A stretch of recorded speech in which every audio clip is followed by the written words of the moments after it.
सुनना ईयरफोन लगा लो और ऐसी जगह बैठो जहाँ बिल्कुल डिस्टर्बेंस ना हो। ए स्फेरिकल कंडक्टिंग सेल है of inner radii R1 and outer radii R2 has a charge capital U। ठीक है, चार्ज कितना बोल रहा है? चार्ज है कैपिटल U। और देखो अभी पहले बनाते हैं, ये इनर सरफेस हो गई स्फेरिकल सेल की, ये, और एक इन्हें आउटर सरफेस ये हो गई। ठीक है, इनर सरफेस और आउटर सरफेस। इनर सरफेस का रेडियस बोल रहा है R1 और आउटर सरफेस का रेडियस बोल रहा है R2। इस प्रॉब्लम में पहले से ही एरा इसका चार्ज कैपिटल U है। कोई कंडक्टिंग स्फेरिकल सेल हो, वेदर इट इज हॉलो और एनी सॉलिड सेल बोल रहा है, तो सेल चार्ज कहाँ ठहरता है, इनसाइड या आउटसाइड? जैसे इसने बोला है कि मेरे पास ये स्फेरिकल कंडक्टिंग सेल जिसका इनर रेडियस R1 है, आउटर रेडियस R2 है ये चार्ज कैपिटल U। तो ये चार्ज कैपिटल U कहाँ दिखाई देगा आपको? Outer surface. तो ये कैपिटल U आउटर सरफेस पे होगा। तो ये स्टार्टिंग में उसने बोला मेरे पास एक स्फेरिकल सेल है और उसने पहले से ही ऑलरेडी आउटर सरफेस पे चार्ज भी कैपिटल U दिया हुआ है। ये सिचुएशन है।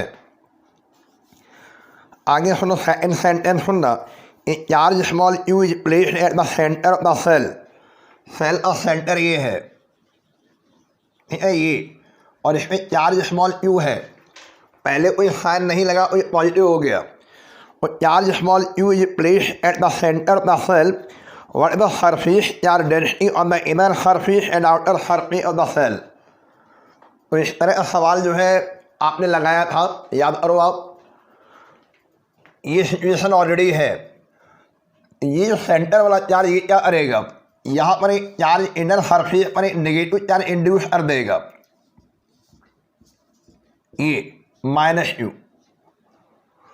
और फिर यानी ये outer surface plus charge induce करेगा जो इमीडिएटली बाहर आ जाएगा। और ऑलरेडी प्लस पहले से बना हुआ है, इसमें प्लस चार्ज और इंड्यूस हो जाएगा आउटर सरफेस पर। तो अब आओ जरा, आउटर सरफेस पर टोटल चार्ज कितना हो गया? और आउटर सरफेस पर टोटल चार्ज हो गया कैपिटल U पहले था और ये इंड्यूस्ड हो गया, ये चार्ज इंड्यूस्ड चार्ज हो गया। ये ऑलरेडी रियल चार्ज जो पहले इसी चार्जिंग मेथड से दिया हुआ है, ये वाला भी इंड्यूस्ड है। और एक आउटर सरफेस चार्ज जो इंड्यूस हुआ वो पॉजिटिव हुआ या नेगेटिव हुआ? पॉजिटिव हुआ। ये वाला कौन सा हुआ है? नेगेटिव हुआ। और पहले ये फिगर बना लीजिए, फिर हम बात करते हैं बारी बारी से। बनाइए फिगर और फिर हम लोग देखते हैं। बना लिया? और चलिए भाई, neatly charge on the inner surface, on the inner surface. आपने नेटली चार्ज बताइए, what is the neatly charge on the inner surface. तो आप क्या जवाब दोगे? इनर सरफेस नेट चार्ज, यानी ऐसा करते हैं, कोई सिंबल बना लेते हैं या फिर ऐसे काम चला लें। चलिए ऐसे काम चलाइए। और neatly charge on the inner surface बराबर बोलिए -स्मॉल U। यहाँ ब्रैकेट में और नेगेटिव इंड्यूस्ड चार्ज। कौन सा चार्ज है? अगर यहाँ प्लस Q रखा हुआ सेंटर को, ये माइनस होगा। अगर यहाँ -Q रखते हो यहाँ प्लस होता। अभी आप एक एडिशनल सवाल बना सकते, पहले ये पूरा करो। अब आइए, नेट में charge on the outer surface. चलिए आउटर सरफेस नेट चार्ज कितना हो गया? रियल चार्ज और प्लस नहीं बोलो कौन सा चार्ज? ये हो गया रियल चार्ज जो हमने चार्जिंग से दिया है। और अभी अभी जो आप बता रहे हैं वो कौन सा हो गया? Positive induce charge, real charge plus नहीं पॉजिटिव इंड्यूस चार्ज, और टोटल चार्ज हो गया capital you plus small you. ठीक है, चलिए अब बात करते हैं, जब ये चार्ज हमने डिक्लेयर कर दिए तो अब हमें सरफेस चार्ज डेंसिटी निकालनी है। सरफेस चार्ज डेंसिटी का कॉन्सेप्ट मालूम ही होगा, सिग्मा बराबर क्या होता है, net charge on the surface divided by surface area. ठीक है, ये कॉन्सेप्ट याद रखना सिग्मा। और शुरू करते प्रश्न यही कह रहा था कि आप हमें बता दिए what is the surface charge density on the inner surface and outer surface. बोलिए surface charge density on the inner surface dash कर दीजिए, सिग्मा 1 बना लीजिए। इनर सरफेस रेडियस यहाँ R1 लिखा हुआ, सिंबल सिग्मा 1 कर दिया। अब आइए इतना चार्ज है नेट नहीं चार्ज इनर पे माइनस नहीं स्मॉल यू, और स्फेरिकल सेल जिसका रेडियस R1 और सरफेस एरिया क्या हो जाएगा 4 पाई R1 स्क्वायर। ये हो गया जवाब। अब इसी तरह लिखिए neatly charge sorry net surface charge density, surface net allow surface charge density on the outer surface sigma 2 बराबर। अब आई आउटर सरफेस में नेट चार्ज कितना दिखाई दे रहा है, capital you plus small you ये रहा, and now divided by 4 pi R2 square. ये लीजिए ये प्लस में है और ये वाला ऑटोमेटिकली ये चार्ज माइनस होने की वजह से ये माइनस में आ गया। So these are the any problems any based on the concept of the surface charge density। तो surface charge density concept clear रखना एकदम। ठीक है, अब इससे तो और भी सवाल बनाए जा सकते थे। मान लो यही पहले ये पूरा कर लिया, रेशियो भी निकाल सकते हो, रेशियो निकाल लेना। नोट कर दिया आप लोगों ने? Yes sir. हाँ, अगर मान लो एक एडिशनल प्रश्न डालते हैं, इससे एक एडिशनल प्रश्न ये बन सकता था, एडिशनल डालिए एडिशनल, अगर यही सवाल होता if any charge minus you is placed at the centre, अगर चार्ज माइनस यू प्लेस होता है एट द सेंटर और उसके बाद फिर आपको फाइंड करना होगा इनर सरफेस पे सरफेस चार्ज डेंसिटी फाइंड करिए और आउटर सरफेस पे सरफेस चार्ज डेंसिटी फाइंड करिए। ठीक है, एडिशनल में ले लीजिए इन द एबव प्रॉब्लम, अगर ऊपर वाली प्रॉब्लम में charge minus you is placed at the centre, तब आप उसे कैसे करते? ठीक है, कर लेंगे। और बाकी सब चीज़ें वही है, कैपिटल यू पहले से दिया हुआ है। अगर नहीं इधर नहीं यहाँ पर सेंटर में माइनस यू रखते तो क्या होता है? आइए सोचो,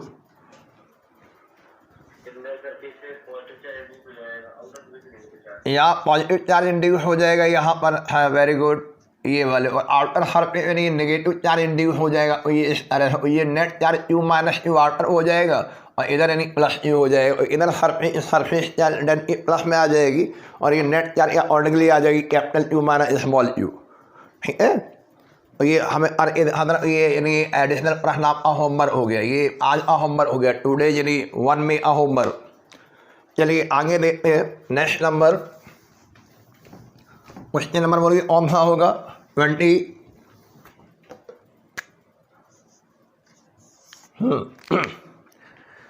तो ये कह रहा है इफ एनी 10 रेट और 9 electron move out of the body, कोई भी बॉडी होगी, जनरल कोई बॉडी है और उससे इलेक्ट्रॉन निकाल के बाहर ला रहे हैं, इलेक्ट्रॉन बाहर ला रहे हैं, तो ये सोचो जब इलेक्ट्रॉन बाहर लाएंगे और कौन सा चार्ज डेवलप हो जाएगा बॉडी पर? Positive charge. हाँ, और जब इलेक्ट्रॉन बाहर लाएंगे धीरे धीरे पॉजिटिव चार्ज डेवलप होना शुरू हो जाएगा और ये 10 और 9 electron out of a body to another body, और ये जिस बॉडी में पहुंच रहा होगा उस बॉडी में कौन सा चार्ज डेवलप हो जाएगा? अनदर बॉडी, उस पर नेगेटिव चार्ज डेवलप हो जाएगा। ठीक है, ये जो आप बोल रहे हो 10 और 9 इलेक्ट्रॉन, ये एवरी सेकेंड आप बात बोल रहा है, हर एक सेकेंड में 10 और 9 इलेक्ट्रॉन निकाल रहे हैं। और how much time is required to get a total charge of 1 coulomb on the other body? ठीक है, और पहले और गिवन ये चार्ज गिवन आउट, चार्ज ये गिवन है हमें, उसमें से निकाल देंगे गिवन, और इतना चार्ज गिवन आउट, इतना चार्ज निकल के बाहर आ रहा है, charge given out per second. आप इन्हें सीधे से चार्ज निकालने लगे गिवन आउट पर सेकेंड। यहाँ जो आप मान लो एन ये है, एन यहाँ इतना दे रहा सवाल में, मतलब द वैल्यू ऑफ एन 10 और 9 इलेक्ट्रॉन, फिगर बना लो हल्का है, 10 पावर 9 इलेक्ट्रॉन निकल रहे हैं, लेकिन ये कैलकुलेशन पर सेकेंड है। और ये एक तरह से देखा जाए ये हो गया rate of the transfer of charge, charge given out in पर सेकेंड। ये यू बराबर नहीं एन इंटू ई का कॉन्सेप्ट लगा दीजिए, उससे ये पता चल जाएगा कितना इलेक्ट्रॉन कितना चार्ज एक सेकेंड में निकल गया। और यू बराबर एन इंटू ई, और एन कितना यहाँ पे है 10⁻9 इंटू 1.6 इंटू 10 पावर -19, और भाई एक सेकेंड में कितना इलेक्ट्रॉन निकल के बाहर आ गया बॉडी से? कैलकुलेट करिए, और यू की वैल्यू आई अभी एक सेकेंड में कितना निकल के बाहर आ गया? 1.6 इंटू हाँ -10, 1.6 into power -10 coulomb per second, unit सही लिखना। और ये कूलम नहीं है बल्कि कूलम पर सेकेंड है। Rate of transfer of electric charge, इसको नहीं क्या बोलेंगे हम लोग, चार्ज जो गिवन आउट पर सेकेंड हो गया, rate of transfer of an electric charge, in electric charge के ट्रांसफर होने की दर दे रखी है, रेट दे रखी है, ट्रांसफर ऑफ इलेक्ट्रिक चार्ज पर सेकेंड। अब वही कह रहा है अगर यही रेट बना रहा तो अब एक कूलम चार्ज आपको बनाना है, और एक कूलम चार्ज को बनाने में कितना टाइम लगेगा? और नाउ ये स्टेप 1 डाल रही, पूरा कैलकुलेशन स्टेप 1 में हो गया। और स्टेप 1 में पहले आपने क्या कैलकुलेट किया? Rate of transfer of electric charge निकाला, आखिर नहीं यही कैलकुलेशन चलती रही, और एक सेकंड में इतना चार्ज यहाँ पहुँच गया होगा, ये वाला चार्ज पहुँच चुका है। और वो टाइम आएगी जिसमें वो बॉडी में चार्ज एक कूलम बना दे, और स्टेप सेकंड डाली, तो टाइम रिक्वायर्ड टू गेट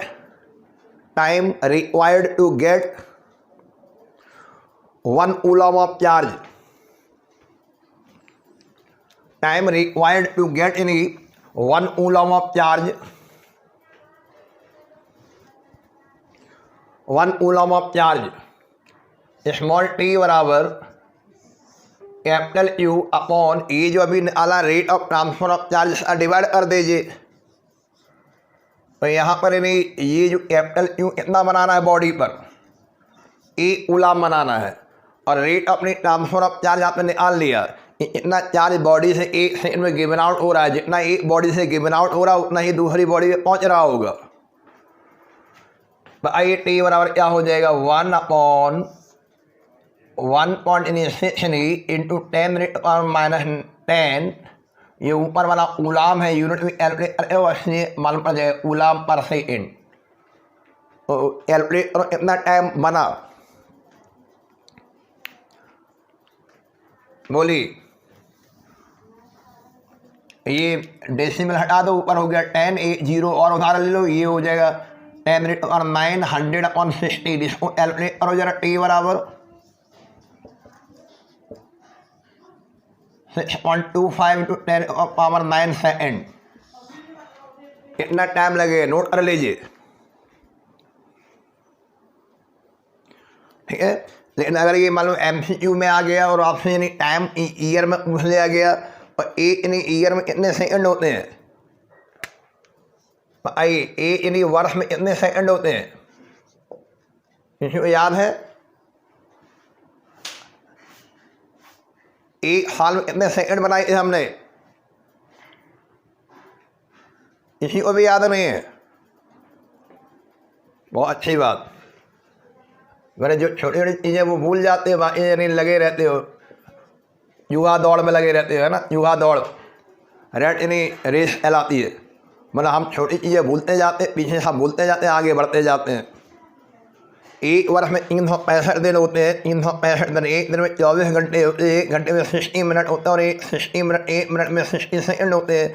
और ये कैलकुलेशन करके आपको देखनी थी और इतना टाइम हम लोग पास होता नहीं है, इतना टाइम ये हम इसमें लगे रहें।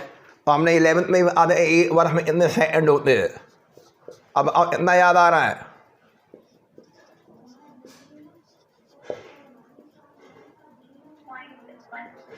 3.154 या 1.7 क्या था, इससे आप चला लो, पावर 7 है सेकंड। इसे एक बार कैलकुलेट करना, हमारा पढ़ाना हमें और हमने शुरू में 11th में आ देते ये चीज़ें नोट कर लिया और आप लोग। अब 3.154 इंटू 10⁻7 नोट कर लो और इसका डिवाइड करो आप 6.25 इंटू 10⁻9 सेकेंड ईयर, तो ये डिवाइड हो जाएगा 3.154 इंटू 10⁻7 और ये आपका बदल गया ईयर्स में।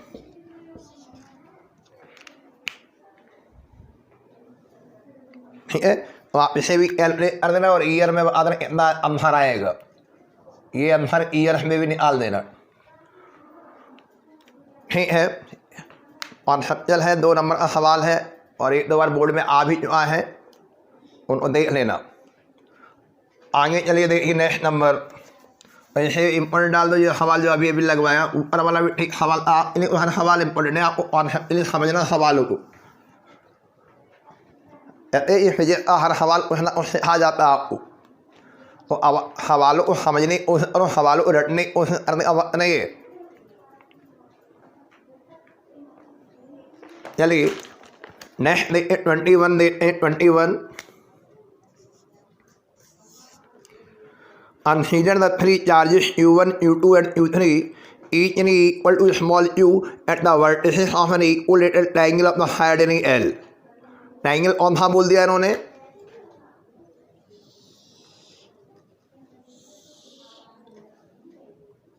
ट्राइंगल का इंट्रोडक्शन दे दिया, इक्विलेटरल ट्राइंगल, इसके हर कॉर्नर पर इन्हें एक चार्ज डाला हुआ है। ठीक है, चलिए ये Q1 बराबर Q मान लो, Q2 बराबर Q मान लीजिए, Q3 बराबर Q, ये बोल रहा है।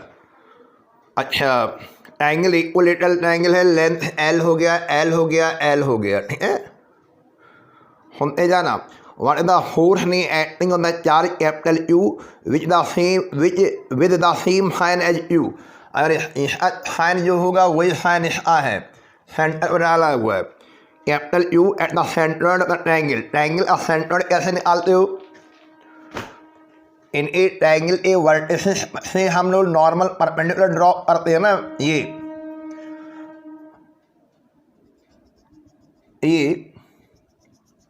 तो ये सेंट्रॉइड है और सेंट्रॉइड पे चार्ज रखा हुआ है कैपिटल Q, इस पे नेट फोर्स निकालना है। तो पहले फिगर बनाइए, ये फोर्स कैसे निकालते हैं 2 इलेक्ट्रिक चार्ज के बीच में, कौन सा लॉ लगाते हो आप लोग?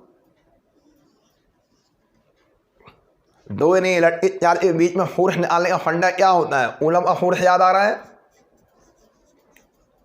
कॉन्सेप्ट आइए हमें, Q1 Q2 अपॉन R या R स्क्वायर, और R यहाँ पे होगा separation between the 2 electric charges, और 3 पेयर बना सकते हो, 3 फोर्स लगेंगे और जिस चार्ज पर फोर्स कैलकुलेट करते हो वही मूव करेगा आगे पीछे।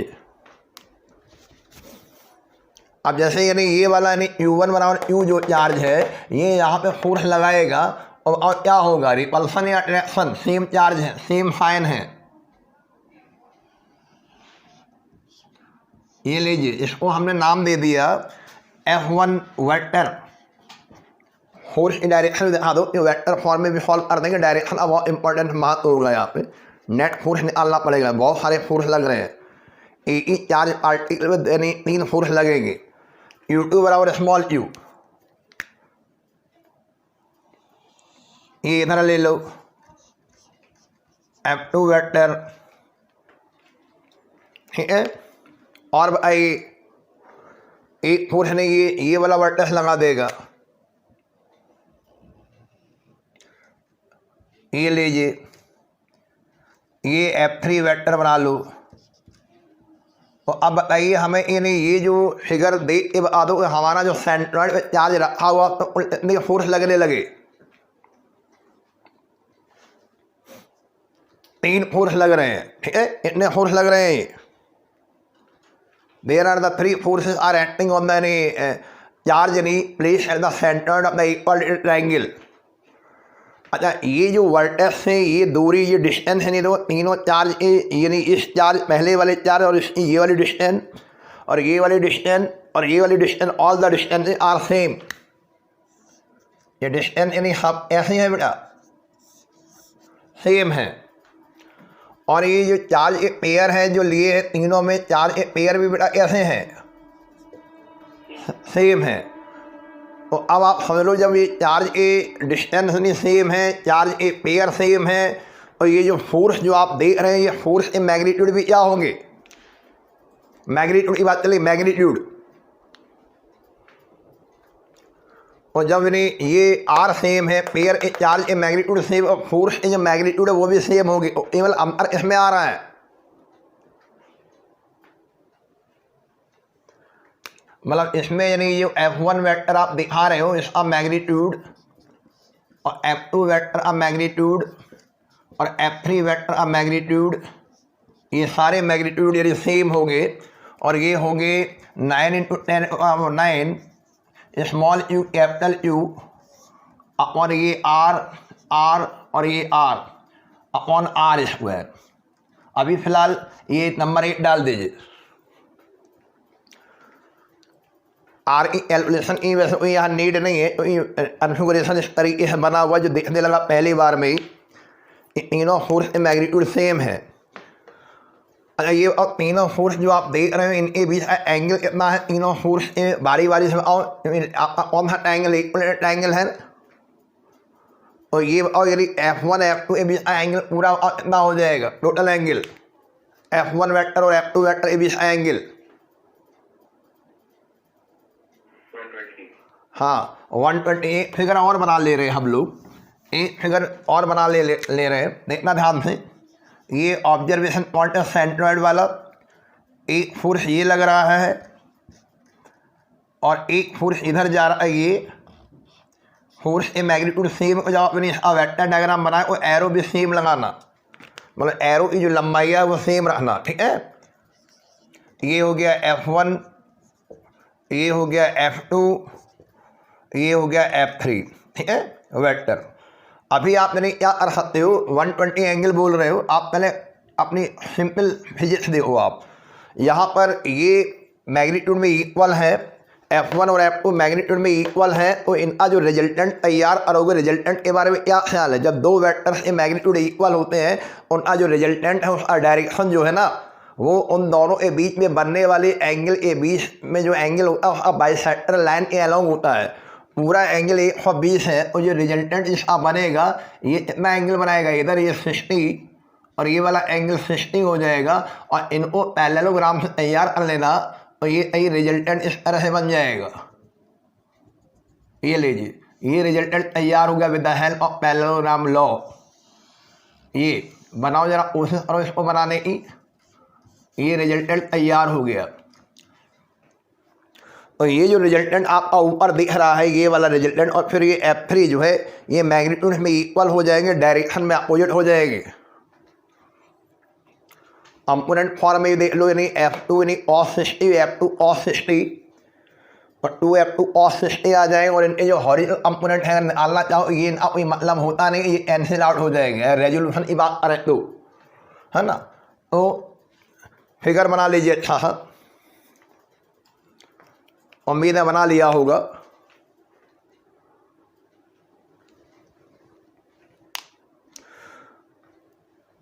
और आपको लॉजिकली आंसर देना, कैलकुलेट नहीं करना।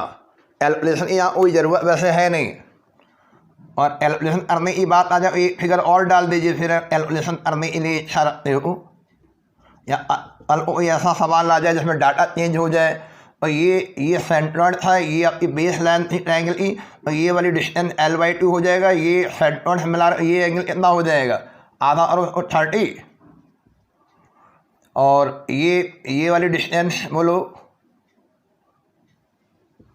लेकिन हमें ये चाहिए, ये वाली चाहिए डिस्टेंस, है ना। चलो ये डिस्टेंस हम नहीं, ये डिस्टेंस नहीं, ये U1 है, ये कैपिटल U, ये और डिस्टेंस निकाल लो R, और R की वैल्यू यहाँ से निकाल कितना आ जाएगा, R बराबर बोलिए बेस अपॉन हाइपोटेन्यूज निकालना है, और L/2 अपॉन cos 30, cos 30 की वैल्यू क्या होती है, cos 30 की वैल्यू आओ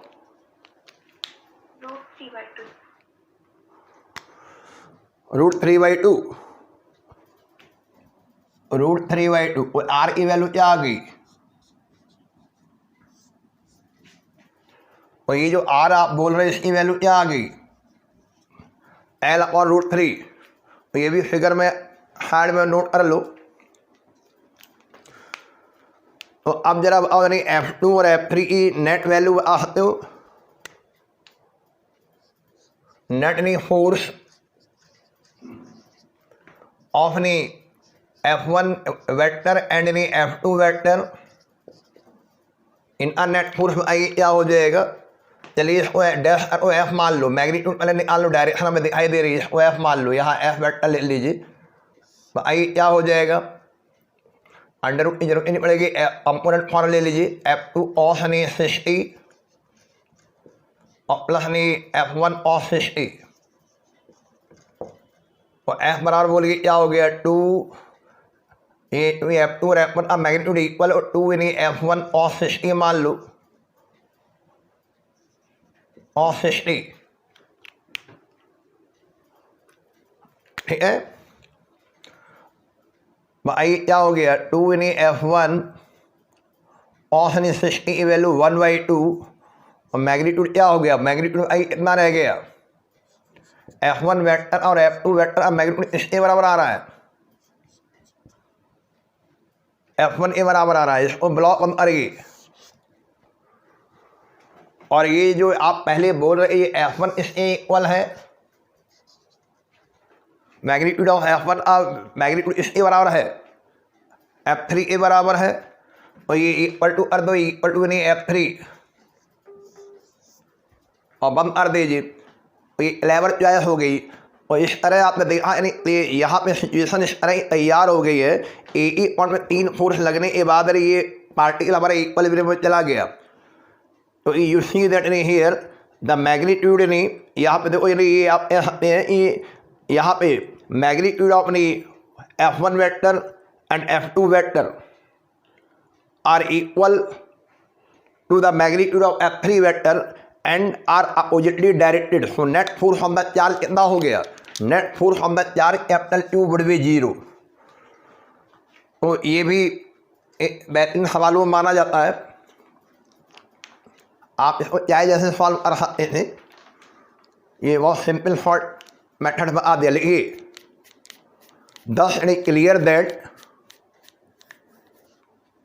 क्लियर दैट हमें क्लियर ये हुआ magnitude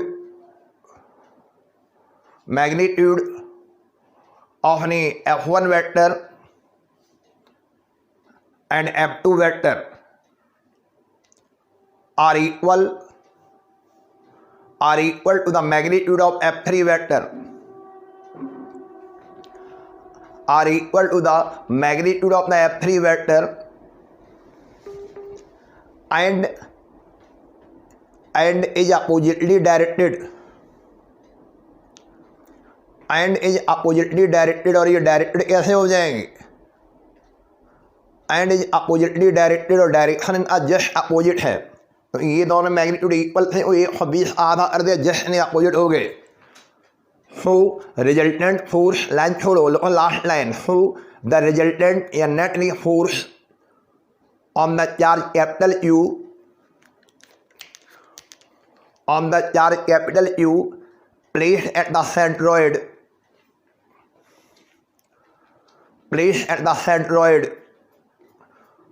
would be 0,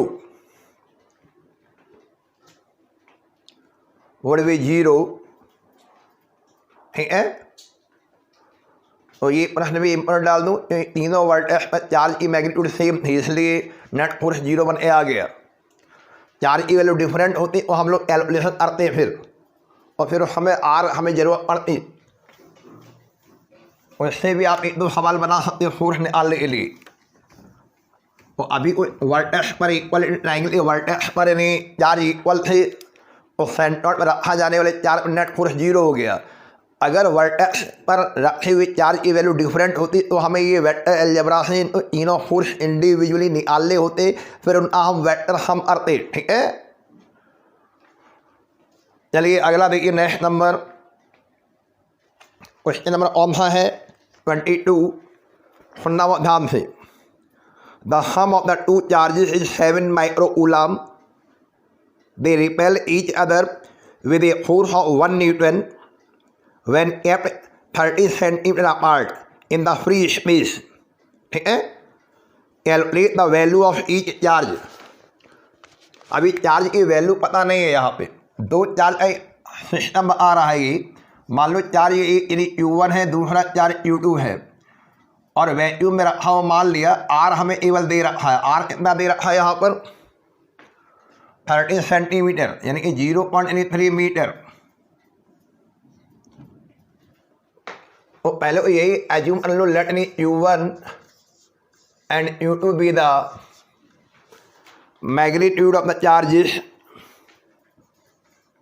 magnitude of the 2 point charges,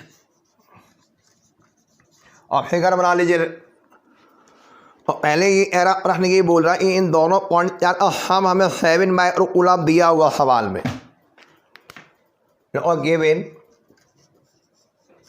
यानी ये दोनों चार्ज का सम जो है Q1 प्लस Q2 हमें दे रखा है 7 माइक्रोकूलम, यानी हम इसको इस तरह लिखेंगे Q1 plus Q2 equal to 7 into 10⁻⁶ coulomb, और इसे हम नंबर 1 भी डाल देंगे, ठीक है।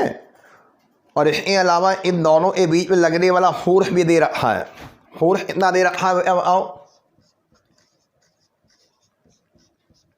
What will be the value of the force F बराबर 1 न्यूटन। ये दो आंकड़े दे रखे हैं, तो हमने ये बात पहले भी चलाई कि आपको कि अगर दो इन्हें अननोन चीज़ें हैं, जैसे यहाँ Q1 Q2 हमें फाइंड आउट करना है, ये भी अननोन है और ये भी अननोन है, एक इन्हीं इक्वेशन दोनों के सम में दे रखी है, तो हम कुछ ऐसा प्रयास करेंगे कि एक इन्हीं इक्वेशन और बनाने की कोशिश करेंगे जो हमारा उनका डिफरेंस में आ जाए। और Q1 प्लस Q2 हमें दिया हुआ, हम कोशिश करेंगे Q1 माइनस Q2 को फाइंड आउट करने के लिए, ठीक है, और फिर उन दोनों को सॉल्व कर लेंगे। उसके लिए F हमें दे रखा है, तो हमने बेसिक चीज़ें सीखी पहले कि अगर कहीं हमें A प्लस बी दिया हो, जरा बताओ A प्लस बी का होल स्क्वायर क्या होता है, A square plus B square plus 2AB, और कहीं A माइनस बी दिया हो और A square plus B square minus 2AB, बोलो।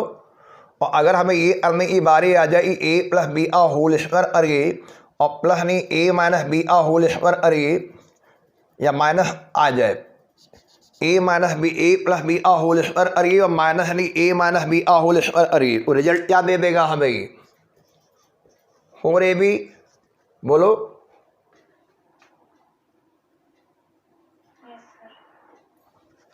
तो इन्हीं चीज़ों की हमें ज़रूरत पड़ेगी। अभी इससे हम क्या करेंगे, यानी जैसे ये आपकी डाटा आ गया, तो यहाँ से हमें A माइनस बी निकालना हो, तो A माइनस बी का होल स्क्वायर और फार्मूला कैसे बनाओगे, A प्लस बी का होल स्क्वायर माइनस 4AB, और अगर हमें A माइनस बी का फार्मूला बनाना है तो क्या हो जाएगा, फार्मूला अंडर रूट के अंदर आ जाएगा, A प्लस बी का होल स्क्वायर माइनस 4AB। तो ये आप सेट करिए अपने दिमाग में, छोटी छोटी चीज़ें क्लास 7 8 की बातें हैं। और हमने तुरंत पहले ही भाप लिया यानी दो चार्ज का सम दे रखा है। अगर आखिरी हम दो चार्ज का डिफरेंस निकाल लें तो हम इनको सॉल्व कर इंडिविजुअल वैल्यू कैलकुलेट कर सकते हैं। और दो चार्ज का डिफरेंस इस फॉर्मूले से निकाला जाएगा जिसमें हमें U1 डॉट U2 की ज़रूरत पड़ेगी। उसके लिए हमें ये फोर्स दे रखा है। और देखो यहाँ पे according to coulomb's law, coulomb's law लगा दीजिए। कूलम्स लॉ ये कहता है F इक्वल टू 9 × 10⁹, ठीक है, U1 dot U2 upon R², ये है। तो अब आप देखिए यानी ये वैल्यू 1 दे रखा, 1 इक्वल टू 9 × 10⁹ U1 × U2। जरा हमें R की वैल्यू बता दो, R की वैल्यू क्या दे रहे हैं सवाल में? 0.3 मीटर यानी 3 × 10⁻⁻1। अगर स्क्वायर करेंगे तो ये हो जाएगा 9 × 10⁻²। चलिए अब बताइए हमें U1 डॉट U2 की वैल्यू क्या आ जाएगी? हो जो दिमाग में जोड़ डालिए। 9 से 9 कैंसिल हो गया। बताइए what the value of U1 dot U2। इतने को गणित जानते हो, ये 9 ये है, इसको भी नीचे ले आओ। 9 2 11 और U1 डॉट U2 की वैल्यू क्या हो गई बोलिए? 1 इंटू क्या बोलोगे आप लोग? 1 इंटू 10⁻11। इसमें सेकंड नंबर डाल दीजिए।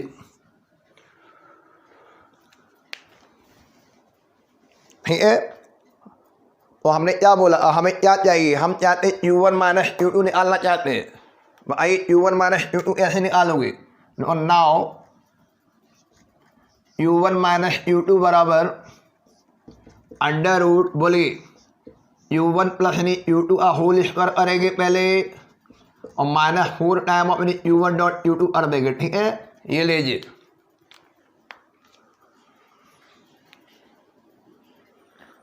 सॉल्व कर सकते हो आप इसे। U1 माइनस U2 निकालिए।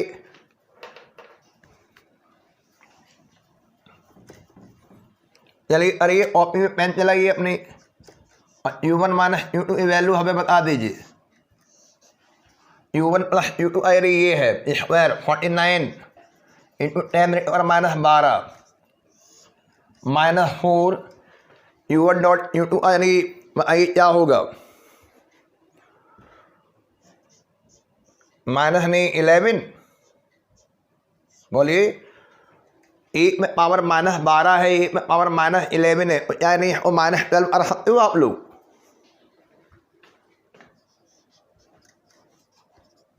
बताइए, वो हाना का जवाब नहीं देते हो। 49 10 और -12 माइनस नहीं बोलो 40 10 और -12 कितना आ जाएगा बोलिए? पावर दोनों कॉमन होगी, -12 49 और 40 कितना डिफरेंस हो गया? 9। इसको बाहर ले आइए, -9 × 10⁻6 बोलिए 3 × 10⁻6 हो गया। ठीक है, इसमें सेकंड नंबर दे दो। अब देखो यही आ रहा कि नहीं आ रहा?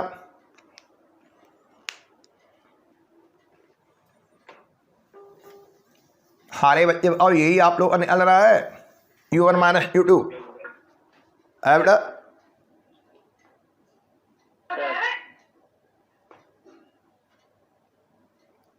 अच्छा, अब क्या करेंगे हम लोग? ये इक्वेशन 1 और इक्वेशन 2 को सॉल्व कर लेंगे on solving equation 1 and equation 2। On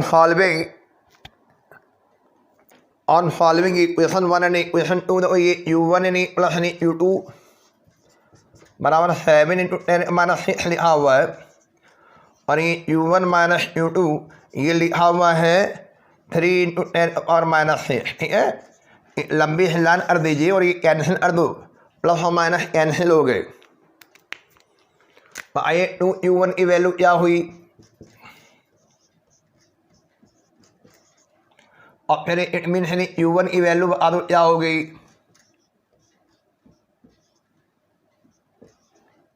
ये हो गई U1 की वैल्यू 5 माइक्रो कूलम। ठीक है, ये निकल आ गया 5 म्यूसी और फिर इसको उठा के नंबर 1 में रख दो। नाउ फ्रॉम इक्वेशन 1 और 5 इंटू 10 और माइनस 6 ये रहा plus U2 equal to 7 into 10 और माइनस 6 और U2 की वैल्यू क्या होगी 2 इंटू 10 और माइनस 6 कूलम यानी कि 2 माइक्रो कूलम। ये लीजिए। और ठीक है 3 नंबर एक प्रॉब्लम है न्यूमेरिकल प्रॉब्लम। ये पुराने 10 साल पहले आते रहे, अब ये आएंगे नहीं आएंगे, लेकिन आपको लगाना सब है। एवरी टाइप ऑफ फ्लेवर हो गया।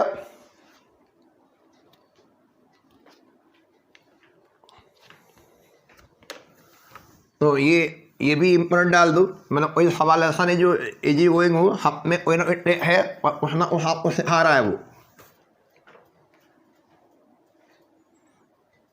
हाँ ये सवाल बिल्कुल बच्चों जैसा दिया, ये आप लगा ही दोगे। पहले भी हमने होमवर्क वगैरह दिया है। बेसिक सवाल है 1 नंबर का। ये 2 पॉइंट यानी चार्जेस इक्वल चार्ज हैं सेपरेटेड बाई 1 मीटर डिस्टेंस पर है, experience A force of 8 Newton. तो ये 8 न्यूटन फोर्स जो एक्सपीरियंस कर रहा है, जब सवाल में नहीं दिया जाए तो इसमें मानते हैं वैक्यूम में या किसी और मीडियम में। हाँ तो ये गिवन हो गया, अंडरस्टूड है। प्रश्न पढ़ा और हम समझ लो 2 यानी इक्वल चार्ज है और यानी उनकी सर्टेन डिस्टेंस में सेपरेट है, उसमें 8 न्यूटन का फोर्स लग रहा था। ठीक है, अगला सेंटेंस पढ़िए। What will be the force यानी experience by them if they are held in water. तो इसमें क्या बदला, चार्ज बदला या सेपरेशन बदला या मीडियम बदला। इन वाटर के बारे में क्या जानते हो, वाटर के बारे में कुछ जानते हो।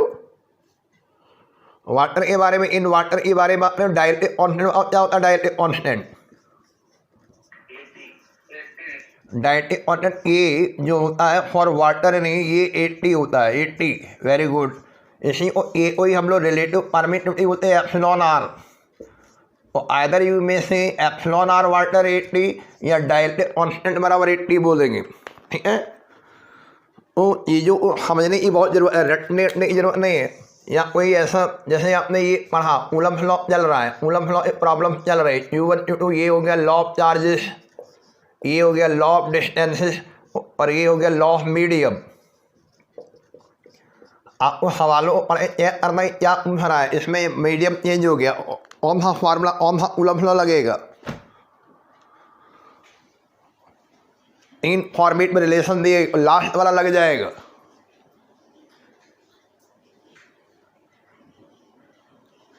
ठीक है, लास्ट वाला क्या, तो अकॉर्डिंग कूलम लॉ,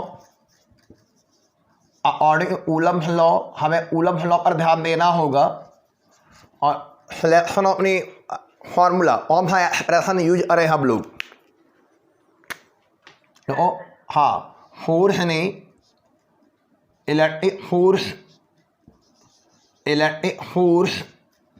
इन वाटर, इलेक्ट्रिक फोर्स यानी between the 2 point charges in water. F यानी सरफेस में water equal to F surface में vacuum and now divided by A surface में वाटर। लो एक लाइन में हो गया, और पहले 8 महसूस कर रहा था ये, अब डिवाइडेड बाई, और ये ए फैक्टर 8 टाइम डिक्रीज हो जाएगा। इतने टाइम डिक्रीज हो जाएगा, 8 टाइम डिक्रीज कर देंगे, डिक्रीज मैंने डिवाइड कर देंगे, इतना रह गया वाटर में। आइए जो फोर्स यानी वैक्यूम में 8 न्यूटन लग रहा था वो कितना रह गया, 1/10। आइए बेटा,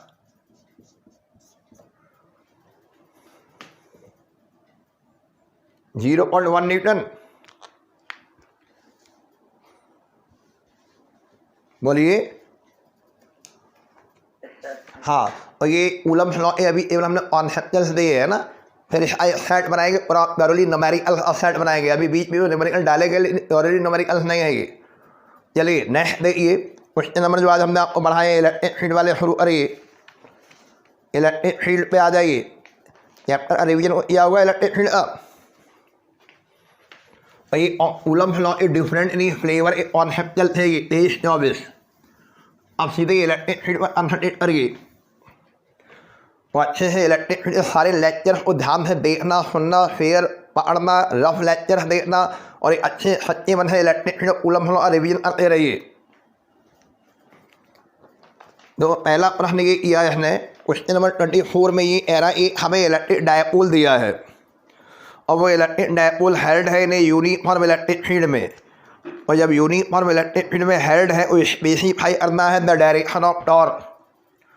तो आपको ये पूरा डेरिवेशन आना चाहिए, पूरा कॉन्सेप्ट क्लियर होना चाहिए कि जब कोई electric dipole uniform electric field में होता है ना तो वो उसमें नेट नहीं फोर्स और जीरो होता है। इन यूनिफॉर्म इलेक्ट्रिक फील्ड में जब आप स्टडी करोगे तो आइए नेट फोर्स डायपोल क्या होता है, नेट फोर्स नहीं ट्रांसलेटिव फोर्स तो होता ही नहीं है, जीरो होता है यूनिफॉर्म फील्ड में। हाँ लेकिन दे एक्सपीरियंस द नेट नी टॉर्क, और टॉर्क नहीं क्या होता है ये बता दीजिए।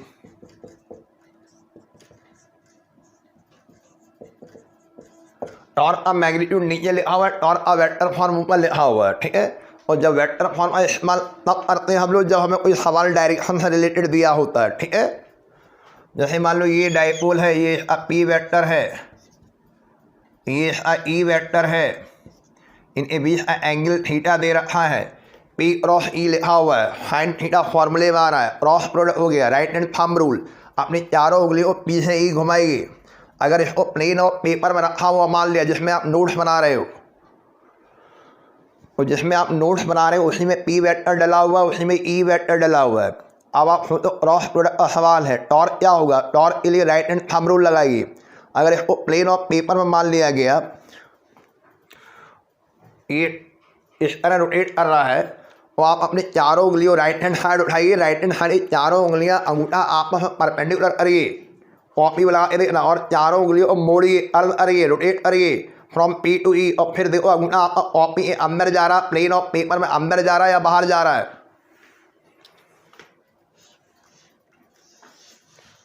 ये फिगर बनाइए पहले सॉल्यूशन में, सॉल्यूशन में ये पहले फिगर बनाइए, फिर तो हम जवाब दे ही देंगे।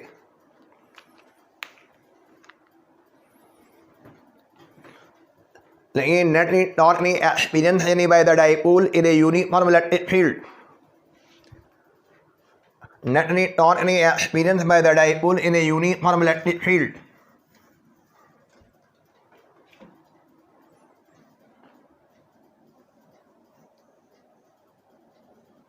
ठीक है, नेट नी फोर्स नहीं, नेट नी टॉर्क नॉट फोर्स, नेट नी torque knee experience by the dipole in a uniform electric field. और ये वेक्टर फार्मूला लिखिए, लिख लिया।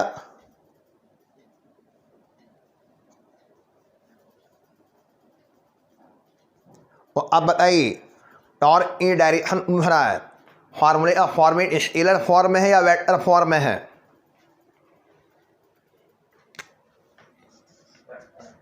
अगर ए क्रॉस बी जो है इसके बारे में अच्छी तरह कहानी सिखाई गई होगी 11th में, तब आप बच्चे थे।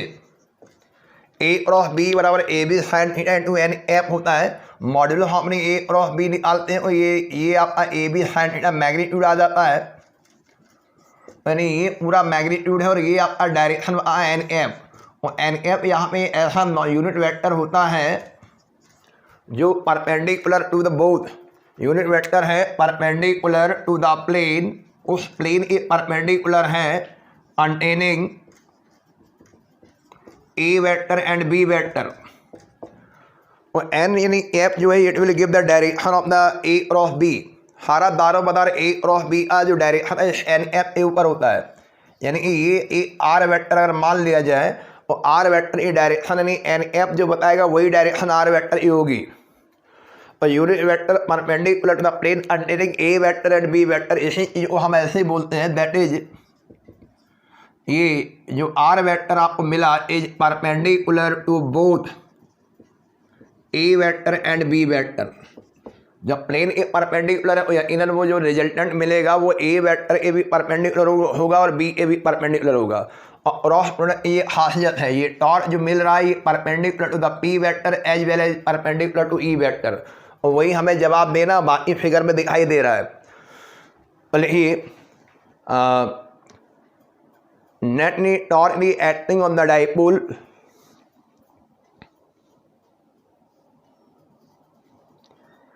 Any torque any acting on the dipole will be perpendicular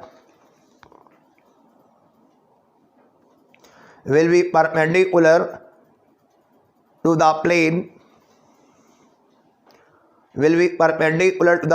containing उस प्लेन के परपेंडिकुलर होगा containing electric dipole moment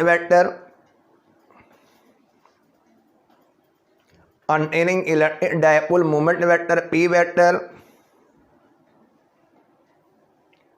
electric dipole moment कर दो आगे वेक्टर और ले लो electric dipole moment vector P vector P vector and electric field vector E vector.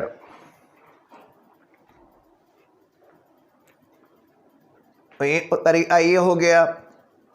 आपको जो तरीका अच्छा लगा वो ले लीजिए, रटना नहीं है। लो नई लाइन है, हम इसमें नई लाइन है भी लिखा दे रहे हैं पेपर में, ये ले लेना। In other word torque any acting on the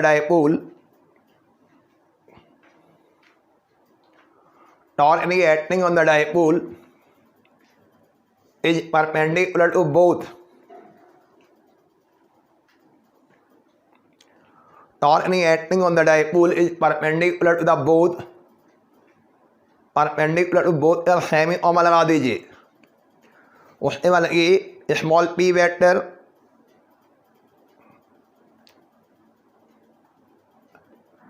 and E vector capital E vector. ठीक है, ये तरीका हो गया बताने का। और अगर डायरेक्शन स्पेसिफाई किया गया यू यानी calculate the direction of torque यानी by the right hand thumb rule, और एनोट नोट डालिए, नोट लो प्रॉपर डायरेक्शन ऑफ टॉर्क यानी is described completely proper direction of the torque can be described completely by applying the right hand thumb rule। और थोड़ी देर के लिए P vector और E वेक्टर को हमने यानी इलेक्ट्रिक फील्ड में रखा हुआ मान लिया, और यही सिचुएशन, यही ओरिएंटेशन जो दिख रही यही है माने इलेक्ट्रिक फील्ड की डायरेक्शन ये हो गई। ये हमारा डाइपोल हो गया, माइनस Q चार्ज इधर हो गया, प्लस Q चार्ज इधर हो गया। और ये डाइपोल मोमेंट की डायरेक्शन आपको मालूम माइनस से प्लस, और ये सिचुएशन, ये कन्फिगरेशन हो डाइपोल यानी अगर यानी इलेक्ट्रिक फील्ड के साथ में थीटा एंगल बनाते हुए इस तरीके से रखा गया तो ये सिचुएशन बन जाएगी। और ये इधर वाला फोर्स इसको इधर ले जाएगा, इधर वाला फोर्स यानी इधर वाला फोर्स इसको इधर घुमाना, माइनस Q वाला फोर्स। और जब ये उधर ले जाएगा, ये इधर ले जाएगा, तो इस फिगर के अकॉर्डिंग ये टॉर्क कैसा लगेगा, ये क्लॉकवाइज टॉर्क लग जाएगा।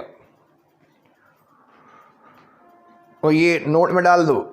चीज़ों को बहुत डिस्ट्रक्टिव समझना है, आपको बहुत डिटेल्स में समझना है। ये नहीं कि आपने आंसर दे दिया बात बन गई। इस प्रश्न में पूरी चर्चा हो सकती है 2 दिन तक, इसलिए पूरा फिर हमें वेक्टर अलजेब्रा क्रॉस प्रोडक्ट पढ़ाना पड़ेगा। Right hand thumb rule, right hand rule, all the properties, और इनको कमांड करिए। चलिए आगे देखते हैं नेक्स्ट नंबर। अगर इलेक्ट्रिक पोटेंशियल और इलेक्ट्रिक फील्ड इंटेंसिटी में एक डिफरेंस पता है ना। इलेक्ट्रिक पोटेंशियल के सवाल लगाने सरल थे, पोटेंशियल स्केलर था, वहाँ हम अलजेब्रिक हम कर रहे थे, रिजल्टेंट पोटेंशियल निकालने के लिए। यहाँ इलेक्ट्रिक फील्ड में इलेक्ट्रिक फील्ड इंटेंसिटी या इलेक्ट्रिक फील्ड स्ट्रेंथ वेक्टर है। तो यहाँ किसी भी एक कॉमन यानी ऑब्जर्वेशन पॉइंट जब इलेक्ट्रिक फील्ड कैलकुलेट करते हैं, वहाँ पर हमें वेक्टर हम करना होता है। ठीक है, क्वेश्चन नंबर नेक्स्ट देखते हैं। कौन सा नंबर जरा आइए, 25। इसमें ज़रा बहुत अच्छे से पढ़ लीजिए, पहले आप पढ़ लीजिए फिर हम डिस्कस कर देंगे। Write the direction of and magnitude of the electric field intensity due to an electric dipole of the length small A at the mid point of the line joining the two charges. यानी direction भी आना और magnitude भी आना है। ये dipole बना हुआ देखो, ये कैसे मालूम पड़ा ये डायपोल है।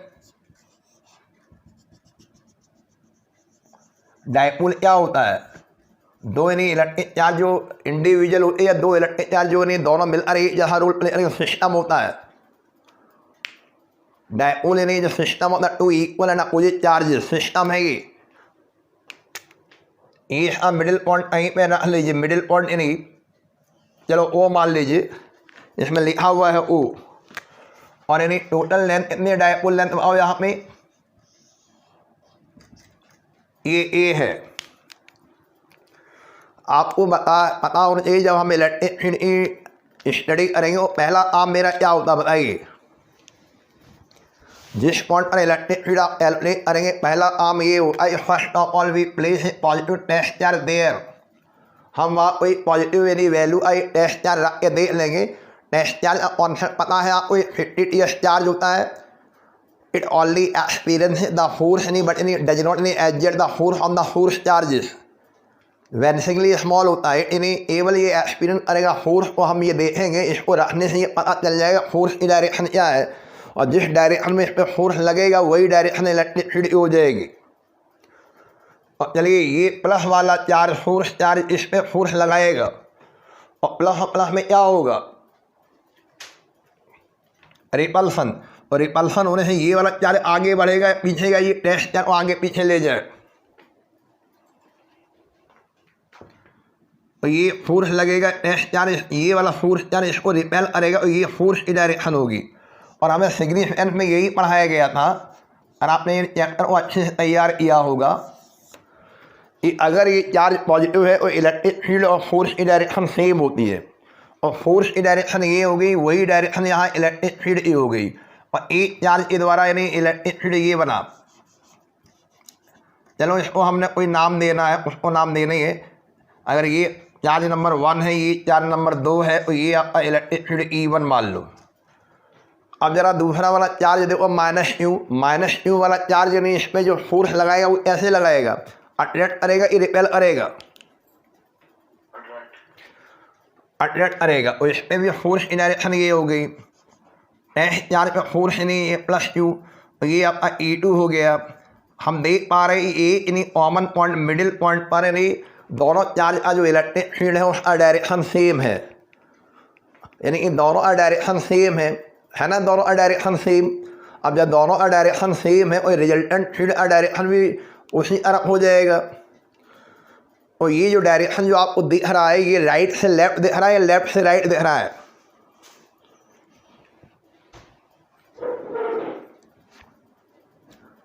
ये जो E1 और E2 का जो डायरेक्शन है ये राइट से लेफ्ट है या लेफ्ट से राइट, ये पहले बताओ।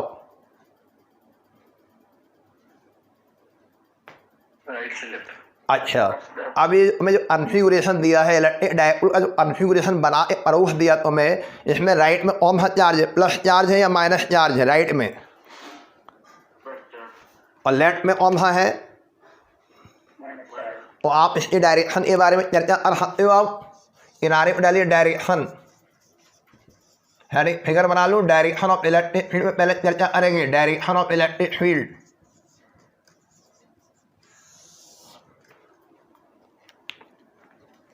लिखिए इसमें एक line, it follows from the figure, figure अच्छा सा बना लेना, हम फिगर को फॉलो कर रहे हैं। लिखिए direction of resultant electric field intensity, direction of the resultant electric field intensity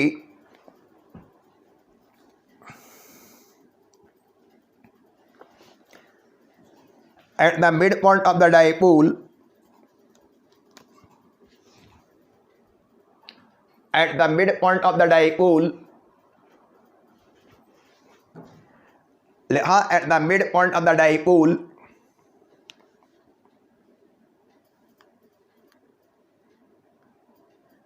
is from positive charge to negative charge of the dipole,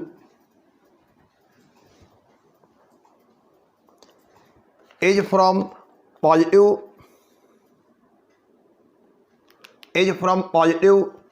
to negative charge of the dipole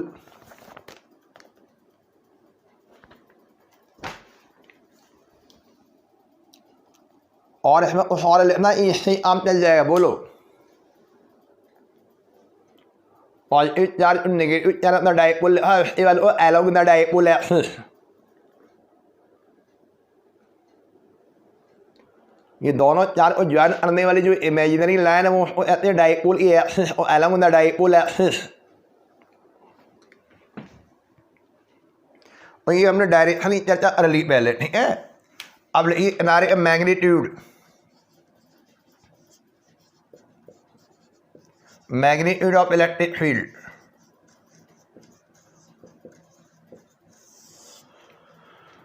और लिखिए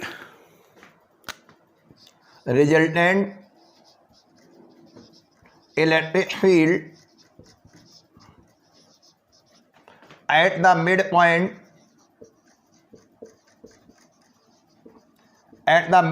of N electric dipole.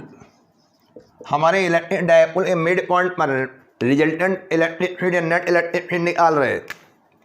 Resultant electric field at the mid point of N electric dipole, तो ये हो गया magnitude निकाल रहे हैं। और ए वन मैग्नीट्यूड की चर्चा होगी। मॉड्यूलस ऑफ ई वेक्टर बराबर modulus of E one vector, direction दोनों का सेम, ये मैग्नीट्यूड भी क्या हो जाएंगे, जुड़ जाएंगे।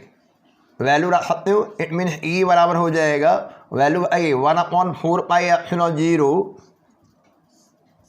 चार्ज का मैग्नीट्यूड यानी यू अपॉन आर स्क्वायर होता है। ये डिस्टेंस यानी यहाँ ए हो गया, ये ए हो गया, और ए अपॉन 2 का होल स्क्वायर। आपको फंडामेंटल फार्मूले आने चाहिए। आपको याद है electric field due to point charge का कॉन्सेप्ट क्या होता है, 9 × 10⁹ U upon R square, spherical field symmetry होता है। और प्लस नहीं 1/4πε0 यू अपॉन ए अपॉन 2 का होल स्क्वायर। चलिए सॉल्व कर लीजिए, दोनों वैल्यू सेम है। तो ये कितना हो जाएगा बोलिए, 1/4πε0 ये a upon 2 a square by 4, 4 ऊपर आ जाएगा, 4 small u upon a square, और plus 1/4πε0 4 small u upon a square, मतलब दोनों वैल्यू सेम है। तो फाइनल कितना मैग्नीट्यूड बनेगा,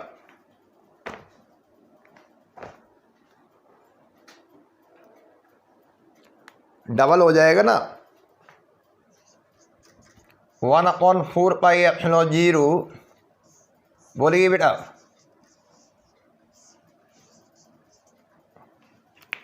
कितना हुआ बेटा magnitude.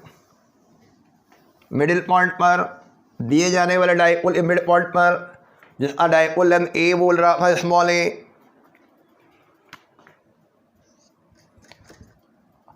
Nine into 10⁹ into 8 small u upon a square, जैसा चाहो वैसे ले लीजिए।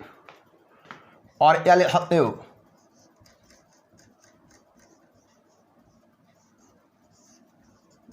ये लीजिए, इस तरह से भी ले सकते हो। कोई बहुत आर द सेम नहीं आंसर। आपको एक्सप्रेशन फॉर्म लिखना है, एक्सप्रेशन फॉर्म लिखना, न्यूमेरिकल फॉर्म लिखना, न्यूमेरिकल फॉर्म लिख दीजिए।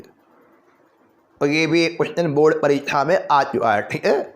आप स्टैंडर्ड देखो बोर्ड परीक्षा और यह जो सैम्पल पेपर रिलीज करते हो उसका।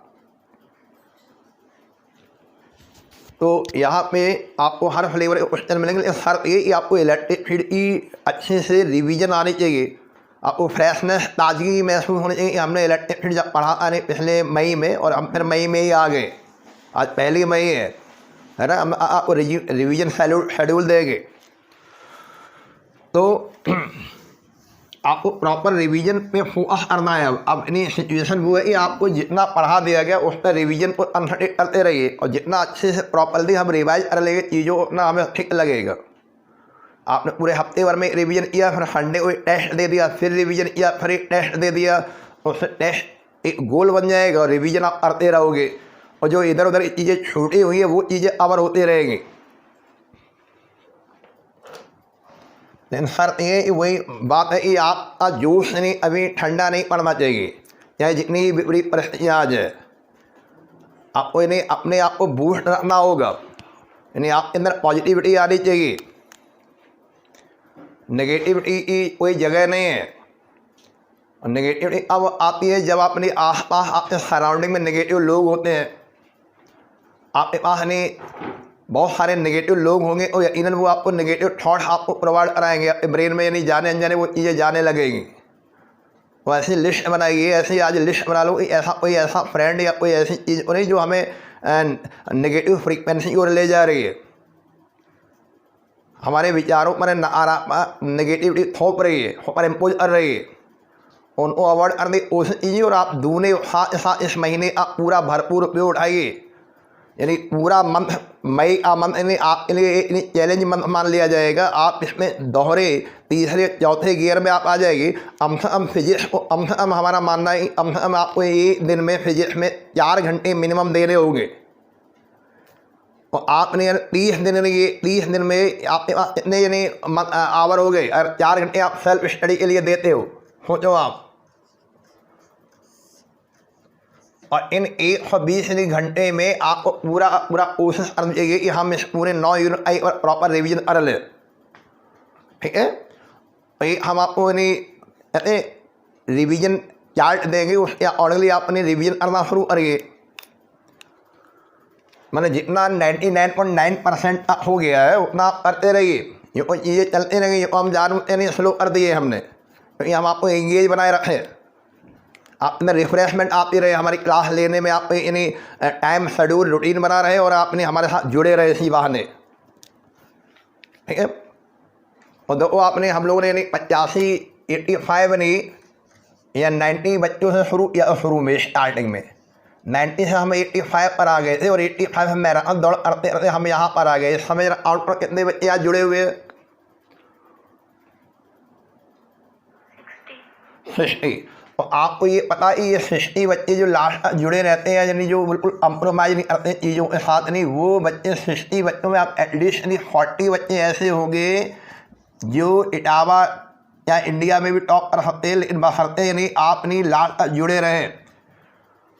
60 में 40 बच्चे 95 के ऊपर निकल जाए तो हमारा पढ़ाना सार्थक हो जाएगा, सिग्निफिकेंस रहेगा कि हमने बहुत मेहनत से पढ़ाया पूरे ऑनलाइन क्लासेस के दरमियान, है ना। तो आपकी भी रिस्पॉन्सिबिलिटी बनती है, टीचर के साथ ऑनेस्ट रहिए, अपने साथ ऑनेस्ट रहिए। तो ये आपने ये नहीं सीखा ऑनेस्टी वो बेकार हो गया ना, ईमानदार बने रहना, आपको अपने साथ ईमानदारी दिखानी होगी, साथ साथ अपने गुरुओं के साथ जिनके साथ पढ़ रहे हैं उसके साथ भी ऑनेस्टी दिखानी होगी। तो फिजिक्स में थोड़ा सा टाइम ज़्यादा देने की ज़रूरत होती है, फिजिक्स सब्जेक्ट ही ऐसा जिसमें और सब्जेक्ट के रिस्पेक्ट में आपको टाइम ज़्यादा देना है, रिवीजन पर फोकस करना है, डेरिवेशन अच्छी तरह से आपने लगाते चले जाएगी, है ना। ये अपने से चैप्टर वाइज यानी चार्ट बनाइए, इस चैप्टर में कितने डेरिवेशन तैयार करने, कूलम फ्लो में कितने डेरिवेशन है, इलेक्ट्रिक फील्ड में कितने डेरिवेशन है, इलेक्ट्रिक पोटेंशियल में कितने डेरिवेशन है, और ये total number of derivation unit wise तैयार कीजिए। केवल न्यूमेरिकल लगाते रह जाना, केवल सीट लगाते रह जाना, ये भी ठीक नहीं है। आपको यानी चारों दिशाओं में यानी हर तरह से आपको स्टडी करनी है। पहले वो रजिस्टर आपका थ्योरी रजिस्टर वो बहुत अच्छे से तैयार होना चाहिए, जिसमें लॉज है, कॉन्सेप्ट है, डेफिनेशन है, डेरिवेशन है, ये सब अच्छे से तैयार होना चाहिए। फिर उनकी एप्लीकेशन में ये सीट आ जाती है, वो 35 नंबर आ रही थ्योरी होगा, 35 अप्रॉक्स सीट होगी। हम अगर सीट को तब लगा पाएंगे जब हमें थ्योरी के बेसिस क्लियर होगी, और फिर वही बात इन दोनों को क्लियर करने का फिर हमारे लिए क्या है, रिवीजन, यानी प्रैक्टिस में परफेक्ट। आपने पेपर में प्रश्न पढ़ा और आपने प्रॉपर टाइम पे प्रॉपर कॉन्सेप्ट लगा दिया, आपकी तैयारी अच्छी चल रही है। और टारगेट गोल ये कि आप अभी भी हम ये उम्मीद लग रही है 40 बच्चे ऐसे हैं जो 95 के ऊपर ला सकते फिजिक्स में, बस ये मोटो है मेरा।